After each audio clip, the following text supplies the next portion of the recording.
Hi everybody, I'm back with Chapter 5 of Harry Potter and the Philosopher's Stone. Enjoy! Chapter 5, Diagon Alley. Harry woke early the next morning. Although he could tell it was daylight, he kept his eyes shut tight. It was a dream, he told himself firmly. I dreamed a giant called Hagrid came to tell me I was going to a school for wizards. When I open my eyes, I'll be at home in my cupboard. There was suddenly a loud tapping noise. And there's Aunt Petunia knocking on the door, Harry thought, his heart sinking. But he still didn't open his eyes. It had been such a good dream. Tap, tap, tap. All right, Harry mumbled. I'm getting up. He sat up, and Hagrid's heavy coat fell off him. The hut was full of sunlight. The storm was over. Hagrid himself was asleep on the collapsed sofa, and there was an owl rapping its claw on the window, a newspaper held in its beak. Harry scrambled to his feet, so happy he felt as though a large balloon was swelling inside him. He went straight to the window and jerked it open. The owl swooped in and dropped the newspaper on top of Hagrid, who didn't wake up. The owl then fluttered onto the floor and began to attack Hagrid's coat. Don't do that. Harry tried to wave the owl out of the way, but it snapped its beak fiercely at him and carried on, savaging the coat. Hagrid, said Harry loudly, there's an owl. Pay him, Hagrid grunted into the sofa. What? He wants paying for delivering the paper. Look in the pockets. Hagrid's coat seemed to be made of nothing but pockets. Bunches of keys, slug pellets, balls of string, mint humbugs, tea bags. Finally, Harry pulled out a handful of strange-looking coins. Give him 5 nuts, said Hagrid sleepily. Nuts? The little bronze ones. Harry counted out 5 little bronze coins, and the owl held out its leg so he could put the money into a small leather pouch tied to it. Then it flew off through the open window. Hagrid yawned loudly, sat up, and stretched. Best be off, Harry. Lots to do today. Gotta get up to London and buy all your stuff for school. Harry was turning over the wizard coins and looking at them. He had just thought of something, which made him feel as though the happy balloon inside him had got a puncture. Hagrid? Said Hagrid, who was pulling on his huge boots. I haven't got any money, and you heard Uncle Vernon last night. He won't pay for me to go and learn magic. Don't worry about that, said Hagrid, standing up and scratching his head. Do you think your parents didn't leave you anything? But if their house was destroyed, they didn't keep their gold in the house, boy. Now, first stop for us is Gringotts, Wizard's Bank. Have a sausage. They're not bad cold, and I wouldn't say no to a bit of the birthday cake, neither. Wizards have banks? Just the one, Gringotts, run by goblins. Harry dropped a bit of sausage he was holding. Goblins? Yeah, so you'd be mad to try and rob it, I'll tell you that. Never mess with goblins, Harry. Gringotts is the safest place in the world for anything you want to keep safe, except maybe Hogwarts. As a matter of fact, I gotta visit Gringotts anyway, for Dumbledore, Hogwarts business. Hagrid drew himself up proudly. He usually gets me to do important stuff for him, fetching you, getting things from Gringotts, knows he can trust me, see? Got everything? Come on then. Harry followed Hagrid out onto the rock. The sky was quite clear now, and the sea gleamed in the sunlight. The boat Uncle Vernon had hired was still there, with a lot of water in the bottom after the storm. How did you get here? Harry asked, looking around for another boat. Flew, said Hagrid. Flew? Yeah, but we'll go back in this. Not supposed to use magic now I've got you. They settled down in the boat. Harry still staring at Hagrid, trying to imagine him flying. Seems a shame to row, though, said Hagrid, giving Harry another of his sideways looks. If I was to speed things up a bit, would you mind not mentioning it at Hogwarts? Of course not, said Harry, eager to see more magic. Hagrid pulled out the pink umbrella again, tapped it twice on the side of the boat, and they sped off towards land. Why would you be mad to try and rob Gringotts? Harry asked. Spells, enchantments, said Hagrid, unfolding his newspaper as he spoke. They say there's dragons guarding the high security vaults. And then you gotta find your way. Gringotts is hundreds of miles under London, see? Deep under the underground. You'd die of hunger trying to get out, even if you did manage to get your hands on something. Harry sat and thought about this, while Hagrid read his newspaper, the Daily Prophet. Harry had learnt from Uncle Vernon that people liked to be left alone when they did this, but it was very difficult. He'd never had so many questions in his life. Ministry of Magic messing things up as usual, Hagrid muttered, turning the page. There's a Ministry of Magic? Harry asked, before he could stop himself. Of course, said Hagrid. They wanted Dumbledore for minister, of course, but he'd never leave Hogwarts, so old Cornelius Fudge got the job. Bungler if ever there was one. So he pelts Dumbledore with owls every morning, asking for advice. But what does a Ministry of Magic do? Well, their main job is to keep it from the Muggles that there's still witches and wizards up and down the country. Why? Why? Blimey, Harry. Everyone would be wanting magic solutions to their problems. Now we're best left alone. At this moment, the boat bumped gently into the harbor wall. Hagrid folded up his newspaper, and they clambered up the stone steps onto the street. Passers-by stared a lot at Hagrid as they walked through the little town to the station. Harry couldn't blame them. Not only was Hagrid twice as tall as anyone else, he kept pointing at perfectly ordinary things like parking meters and saying loudly, "See that, Harry? Things these Muggles dream up, eh?" "Hagrid," said Harry, panting a bit as he ran to keep up, "did you say there are dragons at Gringotts?" "Well, so they say," said Hagrid. "Crikey, I'd like a dragon." "You'd like one?" "Wanted one ever since I was a kid. Here we go." They had reached the station. There was a train to London in 5 minutes' time. Hagrid, who didn't understand Muggle money, as he called it, gave the notes to Harry so he could buy their tickets.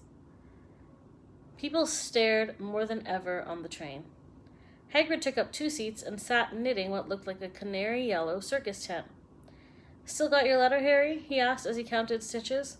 Harry took the parchment envelope out of his pocket. "Good," said Hagrid. "There's a list there of everything you need." Harry unfolded a second piece of paper he hadn't noticed the night before and read. Hogwarts School of Witchcraft and Wizardry. Uniform. First-year students will require 1. 3 sets of plain work robes, black. 2. 1 plain pointed hat, black, for day wear. 3. 1 pair of protective gloves, dragon hide or similar. 4. 1 winter cloak, black, silver fastenings. Please note that all pupils' clothes should carry name tags. Set books. All students should have a copy of each of the following: The Standard Book of Spells, Grade 1, by Miranda Goshawk. A History of Magic, by Bathilda Bagshot. Magical Theory, by Adalbert Waffling. A Beginner's Guide to Transfiguration, by Emmerich Switch. 1,000 Magical Herbs and Fungi, by Philida Spore. Magical Draughts and Potions, by Arsenius Jigger. Fantastic Beasts and Where to Find Them, by Newt Scamander. The Dark Forces, A Guide to Self-Protection, by Quentin Trimble. Other equipment: 1 wand, 1 cauldron, pewter, standard size 2, 1 set glass or crystal fiels, 1 telescope, 1 set brass scales. Students may also bring an owl or a cat or a toad. Parents are reminded that first years are not allowed their own broomsticks. Can we buy all this in London? Harry wondered out loud. If you know where to go, said Hagrid. Harry had never been to London before. Although Hagrid seemed to know where he was going, he was obviously not used to getting there in an ordinary way. He got stuck in the ticket barrier on the underground and complained loudly that the seats were too small and the trains too slow. "I don't know how the Muggles manage without magic," he said, as they climbed a broken-down escalator which led up to a bustling road lined with shops. Hagrid was so huge that he parted the crowd easily. All Harry had to do was keep close behind him. They passed bookshops and music stores, hamburger bars and cinemas, but nowhere that looked as if it could sell you a magic wand. This was just an ordinary street full of ordinary people. Could there really be piles of wizard gold buried miles beneath them? Were there really shops that sold spell books and broomsticks? Might this not all be some huge joke that the Dursleys had cooked up? If Harry hadn't known that the Dursleys had no sense of humor, he might have thought so. Yet somehow, even though everything Hagrid had told him so far was unbelievable, Harry couldn't help trusting him. "This is it," said Hagrid, coming to a halt. "The Leaky Cauldron. It's a famous place." It was a tiny, grubby-looking pub. If Hagrid hadn't pointed it out, Harry wouldn't have noticed it was there. The people hurrying by didn't glance at it.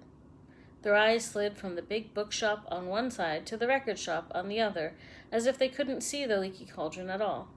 In fact, Harry had the most peculiar feeling that only he and Hagrid could see it. Before he could mention this, Hagrid had steered him inside. For a famous place, it was very dark and shabby. A few old women were sitting in a corner, drinking tiny glasses of sherry. One of them was smoking a long pipe. A little man in a top hat was talking to the old barman, who was quite bald and looked like a gummy walnut. The low buzz of chatter stopped when they walked in. Everyone seemed to know Hagrid. They waved and smiled at him, and the barman reached for a glass, saying, "The usual, Hagrid?" "Can't, Tom. I'm on Hogwarts business," said Hagrid, clapping his great hand on Harry's shoulder and making Harry's knees buckle. "Good Lord," said the barman, peering at Harry. Can this be?" The Leaky Cauldron had suddenly gone completely still and silent. "Bless my soul," whispered the old barman.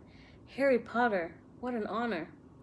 He hurried out from behind the bar, rushed towards Harry, and seized his hand, tears in his eyes. "Welcome back, Mr. Potter, welcome back." Harry didn't know what to say. Everyone was looking at him. The old woman with the pipe was puffing on it without realizing it had gone out. Hagrid was beaming. Then there was a great scraping of chairs, and next moment Harry found himself shaking hands with everyone in the Leaky Cauldron. "Doris Crockford, Mr. Potter. Can't believe I'm meeting you at last." "So proud, Mr. Potter. I'm just so proud. Always wanted to shake your hand. I'm all of a flutter." "Delighted, Mr. Potter. Just can't tell you. Diggle's the name. Daedalus Diggle." "I've seen you before," said Harry, as Daedalus Diggle's top hat fell off in his excitement. "You bowed to me once in a shop." "He remembers!" cried Daedalus Diggle, looking around at everyone. "Did you hear that? He remembers me!" Harry shook hands again and again. Doris Crockford kept coming back for more. A pale young man made his way forward, very nervously. One of his eyes was twitching. "Professor Quirrell," said Hagrid. "Harry, Professor Quirrell will be one of your teachers at Hogwarts." "Potter," stammered Professor Quirrell, grasping Harry's hand. "Can't to tell you how pleased I am to meet you." "What sort of magic do you teach, Professor Quirrell?" "The defense against the dark arts," muttered Professor Quirrell, as though he'd rather not think about it. No, not that you need it, eh, Potter?" He laughed nervously. "You'll be getting all your equipment, I suppose. I've got to pick up a new book on vampires by myself." He looked terrified at the very thought. But the others wouldn't let Professor Quirrell keep Harry to himself. It took almost 10 minutes to get away from them all. At last, Hagrid managed to make himself heard over the babble. "Must get on, lots to buy. Come on, Harry." Doris Crockford shook Harry's hand one last time, and Hagrid led them through the bar and out into a small walled courtyard where there was nothing but a dustbin and a few weeds. Hagrid grinned at Harry. "Told you, didn't I? Told you was famous." Even Professor Quirrell was trembling to meet you. Mind you, he's usually trembling. "Is he always that nervous?" "Oh yeah, poor bloke. Brilliant mind. He was fine while he was studying out of books, but then he took a year off to get some first-hand experience. They say he met vampires in the Black Forest, and there was a nasty bit of trouble with a hag. Never been the same since. Scared of the students, scared of his own subject. Now where's me umbrella?" Vampires? Hags? Harry's head was swimming. Hagrid, meanwhile, was counting bricks in the wall above the dustbin. 3 up, 2 across, he muttered. "Right, stand back, Harry." He tapped the wall 3 times with the point of his umbrella. The brick he had touched quivered. It wriggled. In the middle, a small hole appeared. It grew wider and wider. A second later, they were facing an archway large enough even for Hagrid. An archway on to a cobbled street which twisted and turned out of sight. "Welcome," said Hagrid, "to Diagon Alley." He grinned at Harry's amazement. They stepped through the archway. Harry looked quickly over his shoulder and saw the archway shrink instantly back into solid wall. The sun shone brightly on a stack of cauldrons outside the nearest shop. Cauldrons, all sizes: copper, brass, pewter, silver, self-stirring, collapsible, said a sign hanging over them. "Yeah, you'll be needing one," said Hagrid, "but we gotta get your money first." Harry wished he had about 8 more eyes. He turned his head in every direction as they walked up the street, trying to look at everything at once. The shops, the things outside them, the people doing their shopping. A plump woman outside an apothecary's was shaking her head as they passed, saying, "Dragon liver, 16 sickles an ounce? They're mad." A low, soft hooting came from a dark shop with a sign saying, "Elop's Owl Emporium, Tawny, Screech, Barn, Brown, and Snowy." Several boys of about Harry's age had their noses pressed against a window with broomsticks in it. "Look," Harry heard one of them say, "the new Nimbus 2000, fastest ever." There were shops selling robes, shops selling telescopes and strange silver instruments Harry had never seen before. Windows stacked with barrels of bat spleens and eel's eyes, tottering piles of spell books, quills and rolls of parchment, potion bottles, globes of the moon. "Gringotts," said Hagrid. They had reached a snowy white building which towered over the other little shops. Standing beside its burnished bronze doors, wearing a uniform of scarlet and gold, was... "Yeah, that's a goblin," said Hagrid, quietly as they walked up the white stone steps towards him. The goblin was about a head shorter than Harry. He had a swarthy, clever face, a pointed beard, and, Harry noticed, very long fingers and feet. He bowed as they walked inside. Now they were facing a second pair of doors, silver this time, with words engraved upon them. "Enter, stranger, but take heed of what awaits the sin of greed. For those who take but do not earn must pay most dearly in their turn. So if you seek beneath our floors a treasure that was never yours, thief, you have been warned, beware of finding more than treasure there." "Like I said, you'd be mad to try and rob it," said Hagrid. A pair of goblins bowed them through the silver doors, and they were in a vast marble hall. About 100 more goblins were sitting on high stools behind a long counter, scribbling in large ledgers, weighing coins on brass scales, examining precious stones through eyeglasses. There were too many doors to count, leading off the hall, and yet more goblins were showing people in and out of these. Hagrid and Harry made for the counter. "Morning," said Hagrid to a free goblin. "We've come to take some money out of Mr. Harry Potter's safe." "You have his key, sir?" "Got it here somewhere," said Hagrid, and he started emptying his pockets onto the counter, scattering a handful of moldy dog biscuits over the goblin's book of numbers. The goblin wrinkled his nose. Harry watched the goblin on their right weighing a pile of rubies as big as glowing coals. "Got it," said Hagrid at last, holding up a tiny golden key. The goblin looked at it closely. "That seems to be in order." "And I've also got a letter here from Professor Dumbledore," said Hagrid, importantly, throwing out his chest. "It's about the you-know-what in Vault 713. The goblin read the letter carefully. "Very well," he said, handing it back to Hagrid. "I will have someone take you down to both vaults." Griphook. Griphook was yet another goblin. Once Hagrid had crammed all the dog biscuits back inside his pockets. He and Harry followed Griphook towards one of the doors leading off the hall. "What's the you-know-what in Vault 713? Harry asked. "Can't tell you that," said Hagrid mysteriously. "Very secret. Hogwarts business. Dumbledore's trusted me. More'n my job's worth to tell you that." Griphook held the door open for them. Harry, who had expected more marble, was surprised. They were in a narrow stone passageway lit with flaming torches. It sloped steeply downwards, and there were little railway tracks on the floor. Griphook whistled, and a small cart came hurtling up the tracks towards them. They climbed in, Hagrid with some difficulty, and were off. At first they just hurtled through a maze of twisting passages. Harry tried to remember. Left, right, left, middle fork, right, left, but it was impossible. The rattling cart seemed to know its own way, because Griphook wasn't steering. Harry's eyes stung as the cold air rushed past them, but he kept them wide open.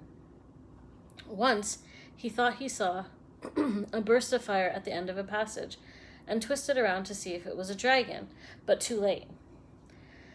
They plunged even deeper, passing an underground lake where huge stalactites and stalagmites grew from the ceiling and floor.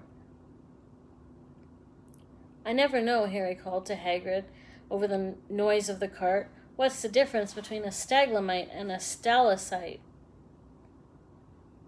"Stalagmite's got an M in it," said Hagrid. "And don't ask me questions just now. I think I'm going to be sick." He did look very green, and when the cart stopped at last beside a small door in the passage wall, Hagrid got out and had to lean against the wall to stop his knees trembling. Griphook unlocked the door. A lot of green smoke came billowing out, and as it cleared, Harry gasped. Inside were mounds of gold coins, columns of silver, heaps of little bronze nuts. "All yours," smiled Hagrid. "All Harry's." It was incredible. The Dursleys couldn't have known about this, or they'd have had it from him faster than blinking. How often had they complained how much Harry cost them to keep? And all the time there had been a small fortune belonging to him, buried deep under London. Hagrid helped Harry pile some of it into a bag. "The gold ones are galleons," he explained.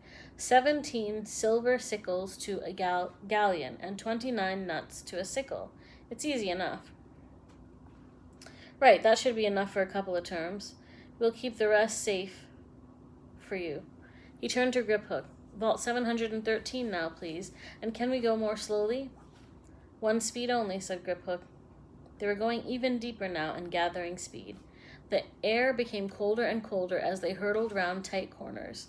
They went rattling over an underground ravine, and Harry leant over to one side to try and see what was down at the dark bottom, but Hagrid groaned and pulled him back by the scruff of his neck. Vault 713 had no keyhole. "Stand back," said Griphook importantly. He stroked the door gently with one of his long fingers, and it simply melted away. "If anyone but a Gringotts goblin tried that, they'd be sucked through the door and trapped in there," said Griphook. "How often do you check to see if anyone's inside?" Harry asked. "About once every 10 years, said Griphook with a rather nasty grin. Something really extraordinary had to be inside this top-secret vault, Harry was sure, and he leant forward eagerly, expecting to see fabulous jewels at the very least. But at first he thought it was empty. Then he noticed a grubby little package wrapped up in brown paper lying on the floor. Hagrid picked it up and tucked it deep inside his coat. Harry longed to know what it was, but he knew better than to ask. "Come on, back in this infernal cart, and don't talk to me on the way back. It's best if I keep my mouth shut," said Hagrid. One wild cart ride later, they stood blinking in the sunlight outside Gringotts. Harry didn't know where to run first, now that he had a bag full of money. He didn't have to know how many galleons there were to a pound to know that he was holding more money than he'd had in his whole life. More money than even Dudley had ever had. "Might as well get your uniform," said Hagrid, nodding towards Madame Malkin's robes for all occasions. "Listen, Harry, would you mind if I slipped off for a pick-me-up in the leaky cauldron? I hate them Gringotts carts." He did still look a bit sick, so Harry entered Madame Malkin's shop alone, feeling nervous. Madame Malkin was a squat, smiling witch dressed all in mauve. "Hogwarts, dear?" she said when Harry started to speak. "Got the lot here. Another young man being fitted up just now, in fact." In the back of the shop, a boy with a pale, pointed face was standing on a footstool, while a second witch pinned up his long black robes. Madame Malkin stood Harry on a stool next to him, slipped a long robe over his head, and began to pin it to the right length. "Hello," said the boy. "Hogwarts too?" "Yes," said Harry. "My father's next door buying my books, and my mother's up the street looking at wands," said the boy. He had a bored, drawling voice. "Then I'm going to drag them off to look at racing brooms. I don't see why first years can't have their own. I think I'll bully father into getting me one, and I'll smuggle it in somehow." Harry was strongly reminded of Dudley. "Have you got your own broom?" the boy went on. "No," said Harry. "Play Quidditch at all?"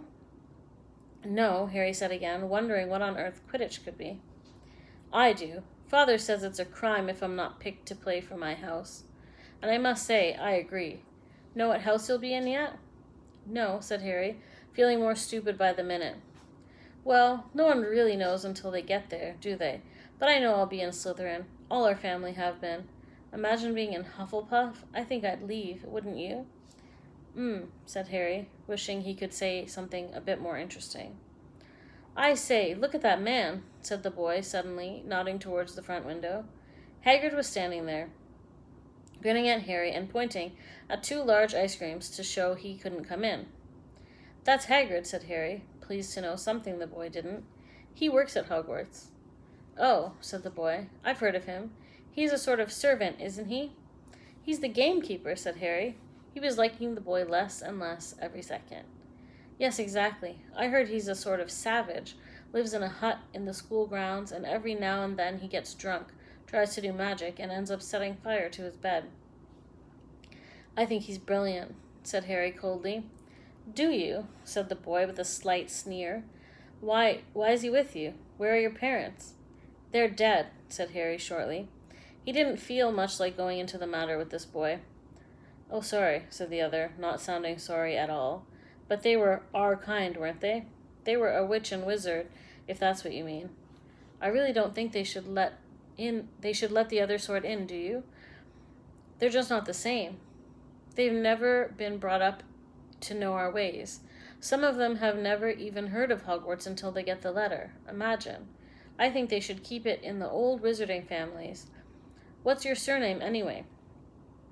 But before Harry could answer, Madame Malkin said, "That's you done, my dear."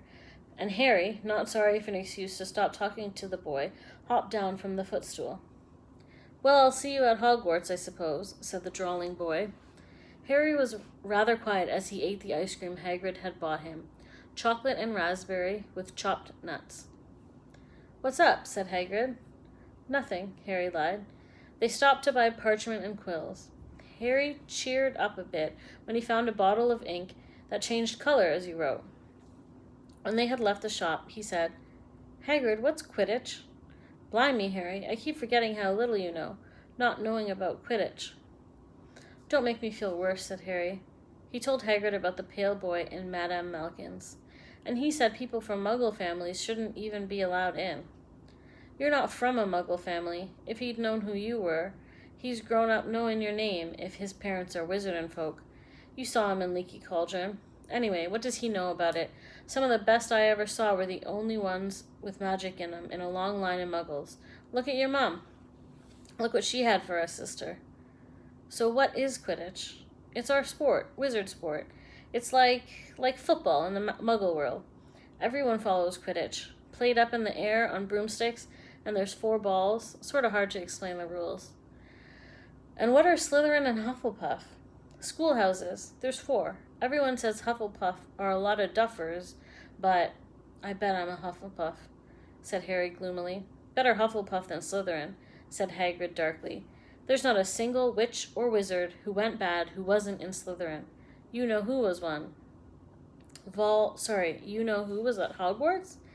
"Years and years ago," said Hagrid. "They bought Harry's school books in a shop called Flourish and Blots, where the shelves were stacked to the ceiling with books as large as paving stones bound in leather. Books the size of postage stamps in covers of silk. Books full of peculiar symbols, and a few books with nothing in them at all. Even Dudley, who never read anything, would have been wild to get his hands on some of these. Hagrid almost had to drag Harry away from curses and counter-curses, bewitch your friends, and befuddle your enemies with the latest revenges. Hair loss, jelly legs, tongue-tying, and much, much more. By Professor Vindictus Viridian. I was trying to find out how to curse Dudley. I'm not saying that's not a good idea, but you're not to use magic in the Muggle world, except in very special circumstances, said Hagrid.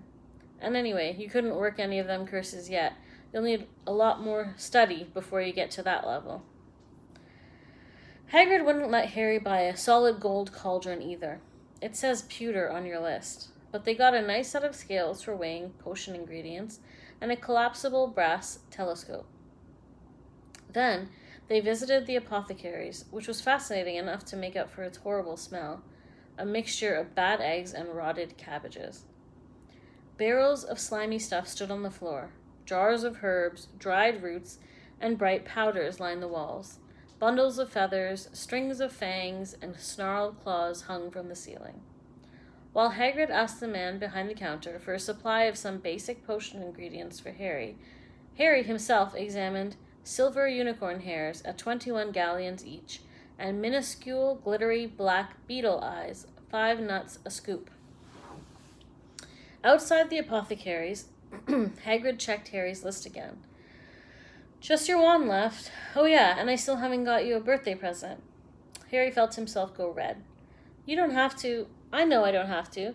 Tell you what, I'll get your animal. Not a toad. Toads went out of fashion years ago. You'd be laughed at. And I don't like cats. They make me sneeze. I'll get you an owl. All the kids want owls. They're dead useful. Carrier post and everything. 20 minutes later, they left Aelop's Owl Emporium, which had been dark and full of rustling and flickering jewel-bright eyes. Harry now carried a large cage which held a beautiful snowy owl, fast asleep with her head under her wing. He couldn't stop stammering his thanks, sounding just like Professor Quirrell. Don't mention it, said Hagrid gruffly. Don't expect you've had a lot of presents from them Dursleys. Just Ollivanders left now. Only place for wands, Ollivanders. And you gotta have the best wand. A magic wand. This was what Harry had been really looking forward to. The last shop was narrow and shabby. Peeling gold letters over the door read, Ollivanders, making of fine wands since 382 BC. A single wand lay on a faded purple cushion in the dusty window. A tinkling bell rang somewhere in the depths of the shop as they stepped inside. It was a tiny place, empty except for a single spindly chair which Hagrid sat on to wait. Harry felt strangely as though he had entered a very strict library.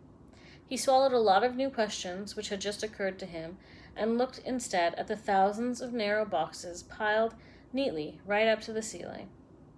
For some reason, the back of his neck prickled. The very dust and silence in here seemed to tingle with some secret magic. Good afternoon, said a soft voice. Harry jumped. Hagrid must have jumped too, because there was a loud crunching noise, and he got quickly off the spindly chair. An old man was standing before them, his wide, pale eyes shining like moons through the gloom of the shop. Hello, said Harry awkwardly. Ah, yes, said the man. Yes, I thought I'd be seeing you soon, Harry Potter. It wasn't a question. You have your mother's eyes. It seems only yesterday she was in here herself buying her first wand. 10¼ inches long, swishy, made of willow. Nice wand for charm work. Mr. Ollivander moved closer to Harry. Harry wished he would blink. Those silvery eyes were a bit creepy. Your father, on the other hand, favored a mahogany wand, 11 inches, pliable, a little more power, and excellent for transfiguration. Well, I say your father favored it. It's really the wand that chooses the wizard, of course. Mr. Ollivander had come so close that he and Harry were almost nose to nose. Harry could see himself reflected in those misty eyes. And that's where Mr. Ollivander touched the lightning scar on Harry's forehead with a long, white finger. I'm sorry to say I sold the wand that did it, he said softly. 13.5 inches. You. Powerful wand. Very powerful. And in the wrong hands. Well, if I'd known what that wand was going out into the world to do. He shook his head, and then, to Harry's relief, spotted Hagrid. Rubeus! Rubeus Hagrid! How nice to see you again. Oak, 16 inches. Rather bendy, wasn't it? It was, sir. Yes, said Hagrid. Good wand, that one, but I suppose they snapped it in half when you got expelled, said Mr. Ollivander, suddenly stern. Yes, they did. Yes, said Hagrid, shuffling his feet. I've still got the pieces, though, he added brightly. But you don't use them, said Mr. Ollivander sharply. Oh, no, sir, said Hagrid quickly. Harry noticed he gripped his pink umbrella very tightly as he spoke. Said Mr. Ollivander, giving Hagrid a piercing look. Well now, Mr. Potter, let me see. He pulled a long tape measure with silver markings out of his pocket. Which is your wand arm? Well, I'm right-handed, said Harry. Hold out your arm. That's it. He measured Harry from shoulder to finger, then wrist to elbow, shoulder to floor, knee to armpit, and round his head. As he measured, he said, Every Ollivander wand has a core of a powerful magical substance. Mr. Potter, we use unicorn hairs, phoenix tail feathers, and the heartstrings of dragons. No two Ollivander wands are the same, just as no two unicorns, dragons, or phoenixes are quite the same. And of course, you will never get such good results with another wizard's wand. Harry suddenly realized that the tape measure, which was measuring between his nostrils, was doing this on its own. Mr. Ollivander was flitting around the shelves, taking down boxes. That will do, he said, and the tape measure crumpled into a heap on the floor. Right then, Mr. Potter, try this one. Beechwood and dragon heartstring, 9 inches, nice and flexible. Just take it and give it a wave. Harry took the wand and, feeling foolish, waved it around a bit, but Mr. Ollivander snatched it out of his hand almost at once. Maple and phoenix feather, 7 inches, quite whippy. Try.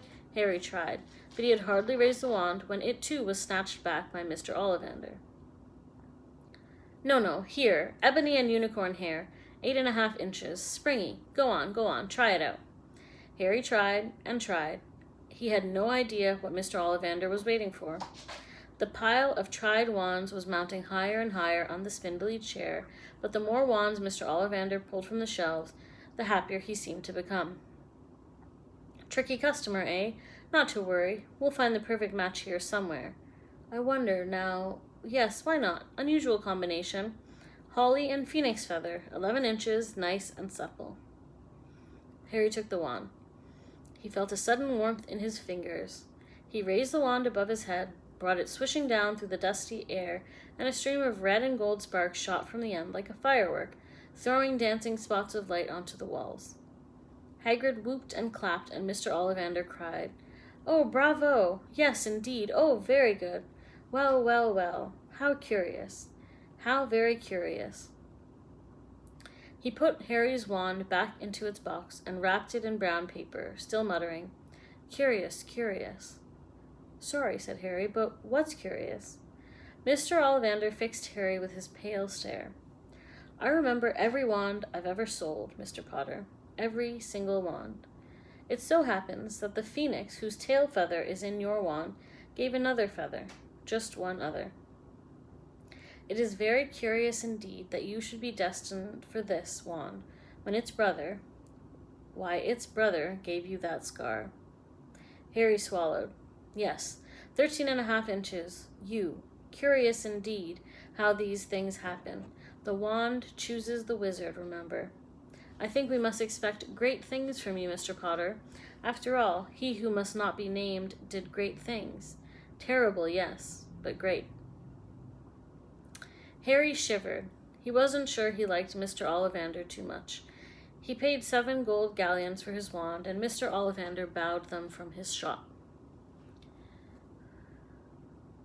The late afternoon sun hung low in the sky as Harry and Hagrid made their way back down Diagon Alley, back through the wall, back through the leaky cauldron, now empty.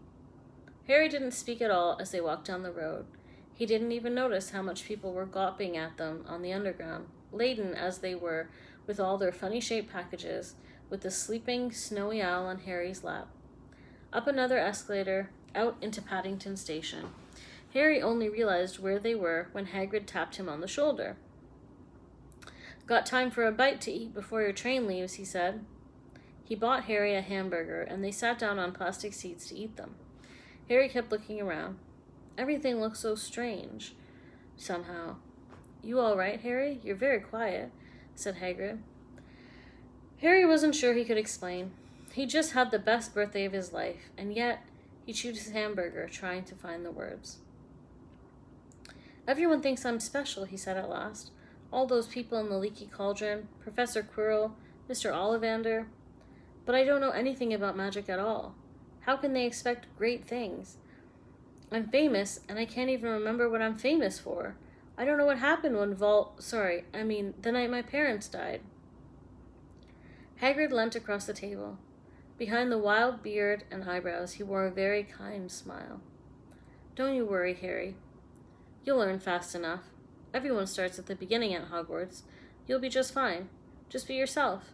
I know it's hard. You've been singled out, and that's always hard. But you'll have a great time at Hogwarts. I did. Still do, as a matter of fact."